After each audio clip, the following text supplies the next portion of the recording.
Shalom everyone, this is John back with another video about Israel's calendar, and to try and educate you a little bit better as to why Constantine's calendar in the 4th century has truly messed things up with regards to the counts of when the Rosh Chodesh is, which just means the new month, and as written in Numbers 28:11.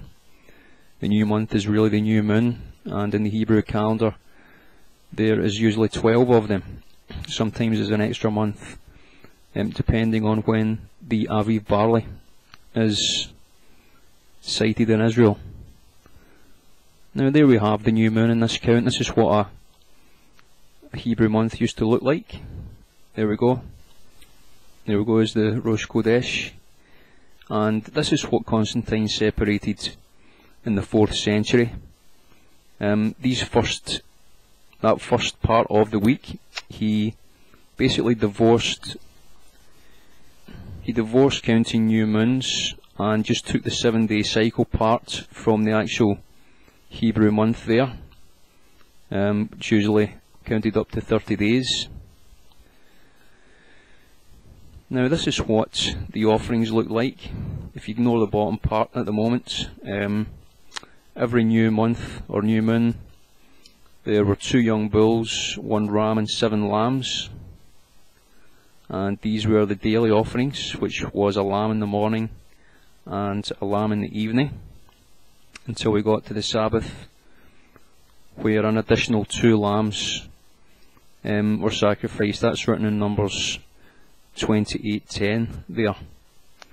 But what Constantine actually did, he actually named the days. The days were only numbered at this before Constantine came along, and what he did, he took the Egyptian astrological system, which was probably passed down through Babylon, and he began to name the days as you see at the bottom there, marked in yellow, again until we return back to the first day. Now the only problem with that is that these days are divorced from the new moon. Okay, these days are no longer counted from the new moon.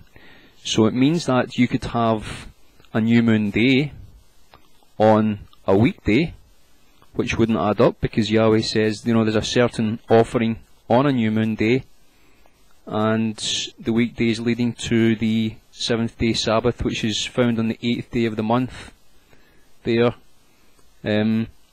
is perfect. Every single month these things happened and there was no overlaps. But because of Constantine and this paganized calendar, where the days were named after planet gods, as we know, and generally the pagans did worship the sun, that was the main worship day named in this calendar, it means again that you could have a Sabbath, okay, one of Yahweh's Sabbaths on a new moon or a weekday, which doesn't make any sense, because every single day in Yahweh's calendar either is a new moon day, is a weekday, or is a Sabbath day, or is one of the holy days, as mentioned in Numbers 28 and 29. It tells you the actual sacrifices for Yom Teruah or Yom Kippur and so on and so forth. Now again, this is what a Hebrew month should look like. Just ignore the pagan date at the top there. But as we see, the full moon is on the 9th of April this year. It can fall on any pagan date, remember, from year to year, which means the previous day is the start of the Passover. There it is on the 8th of April this year. That's the pagan date, but the equivalent date is just basically the Moedim are counted by the sun and the moon together, and whenever the Aviv barley is sighted in Israel. So this is what Yahweh created in the beginning for his special appointed times, and the moon is part of that. And this is what a moon cycle looks like. And there we have again a new moon on the 25th of April, which begins the 2nd Hebrew month. So again, just looking back to this, I really hope that you can understand this, and sort of digest this information, try to get it into your head. Obviously, questions would be welcome, but I really don't know how more simply to put it than this in this picture language for you. Just try to remember that in the pagan calendar, the Sabbath is a floating Sabbath, because remember, it's divorced from the new moons. The Sabbath was set in Yahweh's calendar, and the cycle, the 7-day cycle, started at the first day and then went on the 8th day, the 15th day, which is generally when, you know, the big feast days in Israel are, such as unleavened bread and Feast of Tabernacles.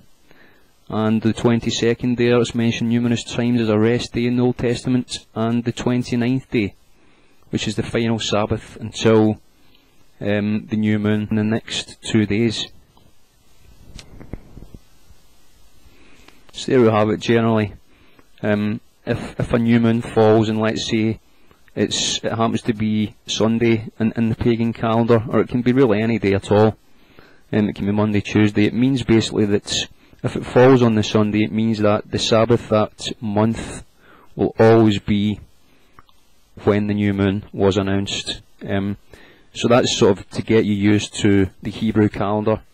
It is mixed up, obviously, with the Gregorian calendar until you really get used to the counting of the days, which are found in the Bible and does line up to what the Bible teaches, except today, of course, we're not actually taught the Bible in schools, and obviously we've forgotten how to count days because of the pagan system that we found ourselves born into, unfortunately, which is called really Babylon the Great in the Bible. So again, I hope this opens up your understanding a little bit with regards to Yahweh's calendar. So shalom to you, and have a good day.